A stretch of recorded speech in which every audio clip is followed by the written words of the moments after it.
21 में मेरी सितंबर 2021 में मेरी इंजीनियरिंग कंप्लीट हुई और उसी के बाद जो 2022 का पेपर था यूपीएससी का वो क्लियर करके आईएएस सर्विस मुझे अलॉट हुई और हिमाचल प्रदेश का आर्डर मुझे अलॉट हुआ।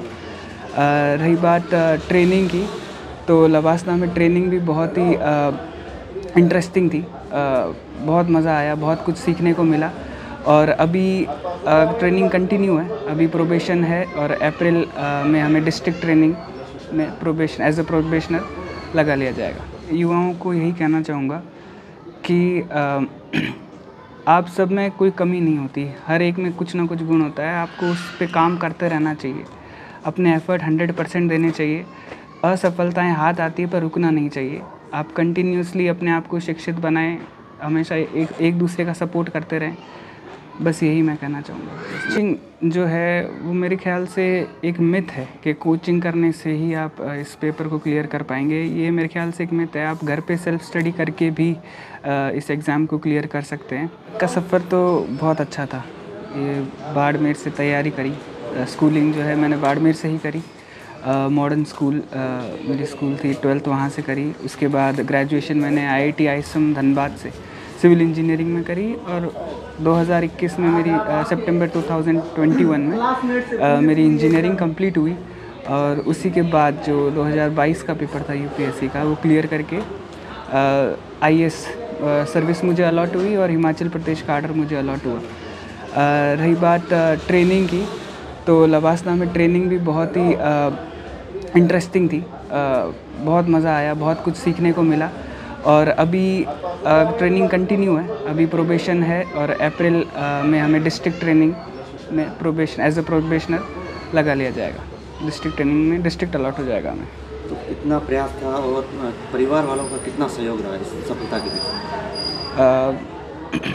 मैं तो मानता हूँ मैंने पूरी जो अपनी तैयारी है वो घर पे ही करी, तो सबसे ज़्यादा सहयोग मेरे मम्मी पापा और मेरे भाई का रहा। मेरे मम्मी पापा का सहयोग ऐसा जो सपोर्ट था वो इस तरह से था कि उन्होंने पूरे घर में एक ऐसा इन्वायरमेंट बना के रखा जिसमें मुझे कम से कम डिस्टर्बेंस हो। और मेरे भाई का सपोर्ट इस तरह से रहा कि जो भी मेरी रिस्पॉन्सिबिलिटीज़ थी, मैं घर में सबसे बड़ा हूँ और जो भी मेरी रिस्पॉन्सिबिलिटीज़ होती थी, जो मेरे काम होते थे, वो मेरे बजाय मेरा भाई करता था, मेरा छोटा भाई करता था, ताकि मैं पूरा पढ़ सकूँ, अपना टाइम पूरा पढ़ाई में इन्वेस्ट कर सकूँ। कोई भी घर पे आता था उसे ग्रीट करने का जो काम रहता था वो मेरा भाई करता था। उनको चाय पकड़ाना, कोई भी फेस्टिवल होता था, त्यौहार होता था, उनमें मैं नहीं जाता था। मेरे जो ताऊ जी हैं, उनके जो लड़के हैं, वो मेरी जगह पे मेरी वैकेंसीज़ को वो फिल करते थे। तो इस तरह से उनका सहयोग बहुत रहा। परिवार और मेरे समाज का बहुत ज़्यादा सहयोग रहा, जिसकी बदौलत मैं ये मुकाम हासिल कर पाया। तो हम पहले प्रयास में आप विफल रहे थे, तो किस तरह से दूसरी बार मेहनत की, वो भी थोड़ा नहीं, मतलब जैसे अगर आप एक बारी किसी चीज़ में जुट जाते हैं तो उसके बाद अगर असफलता मिलती थी तो मेरे मम्मी पापा मुझे हमेशा मोटिवेट करते रहते थे। स्पेशली मेरे जो फादर है वो हमेशा मुझे शाम में 1-2 घंटे मेरे साथ बैठते थे, मेरे साथ चर्चा करते थे, डिस्कशंस करते थे, जिससे मुझे काफ़ी सपोर्ट मिलता था। तो यही एक रहता था। और दूसरा, अगर मेरे को हल्का सा डिप्रेशन या कुछ भी इस तरीके की चीज़ें फेस होती थी, तो उस समय मैं कुछ दूसरी एक्टिविटीज़, जैसे कि म्यूज़िक मेरा जो है पैशन, मतलब हॉबी रही है, तो मैं म्यूज़िक सुनता था, म्यूज़िक गा भी लेता था कभी कभार। तो उस तरह से मैं अपने आप को हैंडल करता था। तो माँ जी है जो समाज की पहली शिक्षिका थी, अब पहले IAS बने हैं, तो क्या अपने समाज के युवाओं को क्या कहना चाहिए? मैं अपने समाज के युवाओं को यही कहना चाहूँगा कि आप सब में कोई कमी नहीं होती, हर एक में कुछ ना कुछ गुण होता है। आपको उस पे काम करते रहना चाहिए, अपने एफ़र्ट 100% देने चाहिए। असफलताएं हाथ आती है पर रुकना नहीं चाहिए। आप कंटिन्यूसली अपने आप को शिक्षित बनाएं, हमेशा एक दूसरे का सपोर्ट करते रहें। बस यही मैं कहना चाहूँगा। मुख्य बात एक ये भी कि आपने कभी कोचिंग भी नहीं किया, तो इस उपलब्धि को कैसे हासिल किया और कितने कंटिन्यूटी रखी पढ़ाई में, पढ़ने में? कोचिंग जो है वो मेरे ख्याल से एक मिथ है कि कोचिंग करने से ही आप इस पेपर को क्लियर कर पाएंगे। ये मेरे ख्याल से एक मिथ है। आप घर पे सेल्फ स्टडी करके भी इस एग्ज़ाम को क्लियर कर सकते हैं।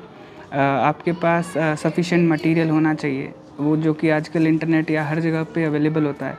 आप उसको कंटिन्यूसली पढ़ते रहें, अपने आप को अपडेटेड रखें, तो अभी यूपीएससी एग्ज़ाम क्लियर कर सकते हैं, जैसे कि मैंने किया। पहली बार घर पे पहुंचे तो माँ ने आरती उतार के स्वागत किया, किस तरह का अनुभव था? काफ़ी मतलब कहें तो मैं अपने आप को पावरफुल महसूस कर रहा था, क्योंकि मम्मी पापा का जो हाथ जब सर पे होता है तो इंसान सबसे पावरफुल होता है उस वक़्त। बाकी सारी चीज़ें तो साइड की बातें होती हैं, पर इन दोनों का आशीर्वाद हमेशा आपको स्ट्रॉन्ग बनाता है, आप कुछ भी अचीव कर सकते हैं। तो वही महसूस हो रहा था मुझे, और काफ़ी खुशी महसूस हो रही थी जिस तरह से उन्होंने आरती करी। तो ये काफ़ी पहली मतलब इतनी सफलता अटेन करने के बाद जब ऐसा कुछ होता है तो यकीनन काफ़ी अच्छा लगता है, काफ़ी अच्छा महसूस होता है। एक वक्त था जब 10वीं में आप पढ़ रहे थे, उसमें पता भी नहीं था कि कलेक्टर क्या होता है। उसके बाद जब खुद बने रहे हो, अभी आईएएस बने, तो किस तरह का अनुभव रहा?